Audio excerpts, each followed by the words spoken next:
Cette vidéo est le deuxième épisode d'un total de 5. Si t'as pas vu la première partie de cette série sur le harcèlement scolaire, je te conseille de la visionner avant de regarder celle-ci. Maintenant que la théorie a été posée dans la première vidéo, harceleur en herbe, tu vas devoir former ton équipe de participants, comme au foot.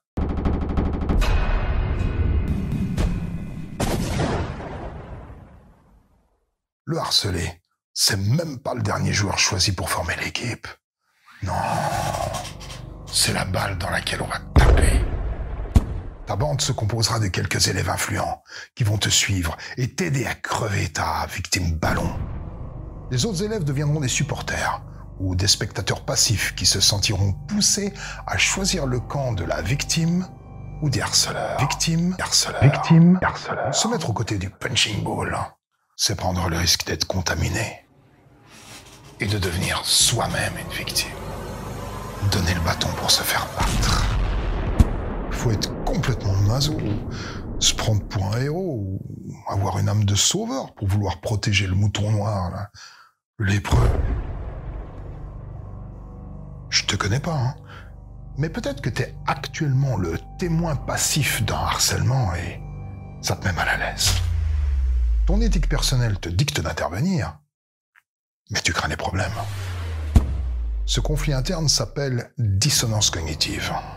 Pour éviter de ressentir cette tension, ton cerveau utilise un biais cognitif appelé effet du témoin. Plus on voit de gens qui ne portent pas assistance à une victime, moins on a l'impression qu'il faut l'aider. Les autres voient bien ce qui se passe, comme toi. Pourquoi tu te sentirais plus responsable qu'eux ? Le harcelé est ainsi condamné à l'unanimité, à errer seul dans sa misère qui ne fait que commencer, enferré dans une terrible logique. Moins il a de soutien, plus féroces seront les attaques. Seul à porter sa croix devant un public amusé, confortablement installé dans les gradins. Le jeu peut commencer, comme les chrétiens étaient autrefois balancés au lion. Le début des hostilités est parfois sifflé par le harcelé lui-même, sans s'en rendre compte. Un ton de voix particulier, une simple réflexion. Un seul regard mal interprété peut même suffire comme prétexte. Un peu comme un chien qui se prend des raclées et qui se fait abandonner au bord de l'autoroute parce qu'un jour il a pris un biscuit sur la table ou remue la queue une fois de trop. La règle, c'est qu'il n'y a pas de règle. Tous les coups sont permis, sans que personne jamais n'ait l'envie ni le courage de mettre fin à la curée qui ne s'arrête jamais. Pour devenir un bon harceleur, c'est-à-dire de la pire espèce, tu dois utiliser des techniques éprouvées. La base de la base, c'est les insultes. Crasseux, chien, bouffon, déchet. Mais le plus efficace, c'est de s'attaquer au point sensible. Problème de poids ? On sera sur du bouboule, de la grosse vache. Les filles se feront plutôt traiter de mocheté difforme, de connasse puante. Tu pues, dégage. Le plus dégueulasse, c'est de zapper le prénom et de le remplacer par la raison du harcèlement. Le bronzé, la gouine, le nain. Tu comprends ce que je veux te dire, dent de lapin ? Ou il faut que je te l'explique avec une carotte dans le cul ? Ah ! T'as peur ? Ah ! Pourquoi t'as peur ?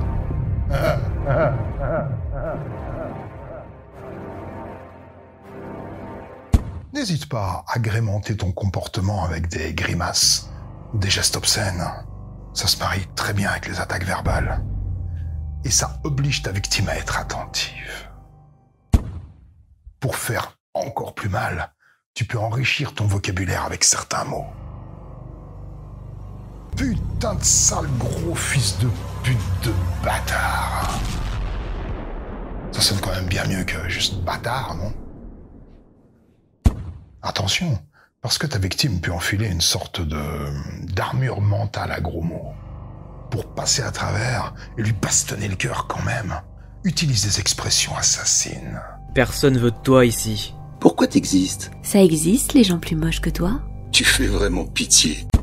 Une seule remarque. Une seule remarque peut suffire à affecter durablement quelqu'un. Imagine quand elles sont répétées tous les jours pendant des semaines, des mois, des années. Je te connais pas, hein. Mais si tu veux devenir un harceleur digne de ce nom, tu dois abandonner toute valeur humaine, te comporter comme si t'étais le fils à personne. Je vais te donner une petite astuce pour devenir le vrai fumier que tu rêves de devenir. Connecte-toi sur Instagram, tard le soir, et poste une photo en taguant ta victime style...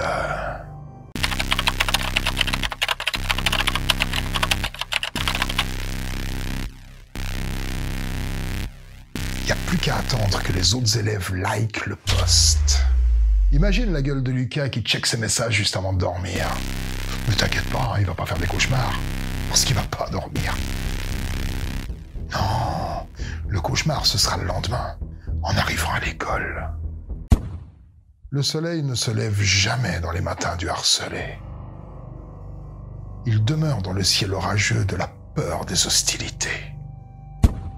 Eh ouais, harceleur, ton jouet humain, il sait jamais quand la foudre va lui tomber sur la gueule. Comme une épée de Damoclès. Ça te fait jouir, ça, hein? Comme la corrida. Le harcelé, c'est un taureau affaibli, auquel on a scié les cornes à vif pour qu'il n'ose jamais se défendre, par crainte de la douleur. Pour devenir un toréador harceleur, tu dois apprendre à éviter ta victime, tout en la provoquant, pour mieux la blesser. Un délicat équilibre entre le mépris et l'oppression. Ignorer quelqu'un volontairement, ça s'appelle ostracisme. Pour pas te faire choper, tu dois rapidement menacer ta victime, en lui faisant bien comprendre que si elle dénonce ses agresseurs, elle va vivre l'enfer. C'est débile, puisqu'elle le vit déjà de toute façon. Mais à ce stade, le harcelé est suffisamment enfermé dans son rôle pour obéir bien docilement. Oui, je sais, c'est vil, c'est abject. Mais c'est ça être harceleur. C'est être inhumain. Pour monter la pression en toute discrétion, prépare tes attaques dans le brouillard, dans le flou. Faux compte sur les réseaux sociaux, messages anonymes, menaces masquées. Tout se passe en insinuation, allusion, affabulation, supposition. Rien que des trucs que si ça arrive aux oreilles des adultes, c'est super difficile de savoir qui est à la base. Comme le vent. On le sent passer, on sait d'où il vient à peu près, mais on ne peut jamais connaître son origine avec précision. Pourquoi pas lui envoyer un message depuis un faux compte anonyme? Tu vas mourir, bouffon. Avec une belle image de tête de mort en pièces jointes. Il aura des soupçons sur l'expéditeur, mais aucune certitude, parce qu'il est peut-être même pas dans ta classe. Le cyberharcèlement, c'est pas fait pour les chiens. Inscris son email sur plein de sites web pour qu'il se fasse spammer à mort.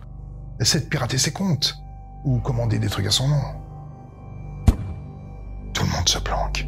Les harceleurs parce qu'ils veulent pas être punis, les harcelés parce qu'ils pètent de trouille, et les témoins pour pas être mouillés dans l'affaire, et parce qu'il y a un côté rassurant à savourer le spectacle sans en faire partie. Un bon harcèlement bien lâche obéit à deux lois. La loi du plus fort et la loi du silence. Une fois que le harcelé vit dans l'inquiétude permanente, faut le rendre carrément parano maintenant. C'est le moment de lui tendre des pièges, l'enfermer dans les chiottes, le filmer à son insu, l'espionner, enquêter sur sa famille, le caricaturer et tout balancer à l'arrache sur les réseaux sociaux. Il fait du cheval, donc il est pédé par exemple. La rumeur, cette magique condamnation sans preuve, si convaincante qu'elle vole parfois la place de la vérité, jusque dans l'esprit du harcelé. Bah ouais, si je fais du cheval, c'est sûrement parce que je suis homo. C'est logique.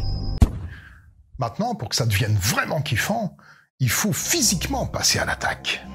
D'abord des trucs symboliques, lui cracher dessus ou lui balancer des boulettes de papier en pleine classe comme si c'était des pierres par exemple. Le truc bien lâche avec les meufs, c'est les cheveux, parce qu'ils sont derrière. Tu peux discrètement les couper.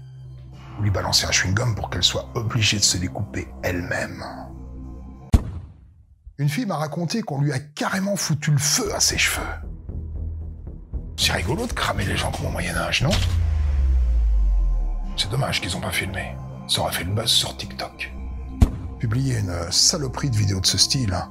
Ça s'appelle Happy Slapping. Sans aller jusque-là, sois imaginatif. Des vêtements, ça se déchire, ça se tache. Un sac à dos, ça se vide par terre. Des pages de cahier, ça se déchire. Un téléphone, ça se chope au vol. Imagine tout ce qu'on peut faire avec un iPhone déverrouillé. C'est rigolo, hein, tout ça, harceleur, hein. Ah, t'es un marrant, toi, hein. Ton absence nous manque. Ton absence nous manque. Ton absence nous manque. Bien. C'est le moment de passer aux agressions physiques bien réelles. Bien réelles. Chauffe-toi en lui donnant des petites claques derrière la tête. Par surprise. Après, t'enchaînes avec des balayettes, des bousculades à des endroits stratégiques. En haut des escaliers ou face au bus qui arrive, par exemple. Après, t'improvises, hein. Tu pinces, tu pousses, tu retiens, tu frappes. Avec les mains, les coudes, les pieds. Tout est permis. Tu t'en fous, parce que ta victime est tellement terrorisée que si on lui demande pourquoi elle boite ou qu'elle a des hématomes, elle convaincra d'elle-même les adultes qu'elle est tombée au sport. Eh ouais, c'est des gens sympas à les harceler, hein. Ils jouent bien le jeu. Attention, parce que maintenant que t'es ceinture noire de harcèlement, l'ordure en chef, il est possible que t'arrives à tes fins. La petite boutonneuse qui louche, que t'as tourmentée pendant des mois, quand sa mère va la découvrir pendue dans sa chambre à son foulard préféré, avec un mot d'adieu posé par terre, je te cache pas que ça va la surprendre. Parce qu'elle n'a pas trop l'habitude de retrouver ses enfants morts, tu vois. Elle va peut-être même pleurer un petit peu, car une nouvelle vie commence pour cette famille amputée d'un membre. Une existence noire, glacée, comme une nuit d'hiver infinie.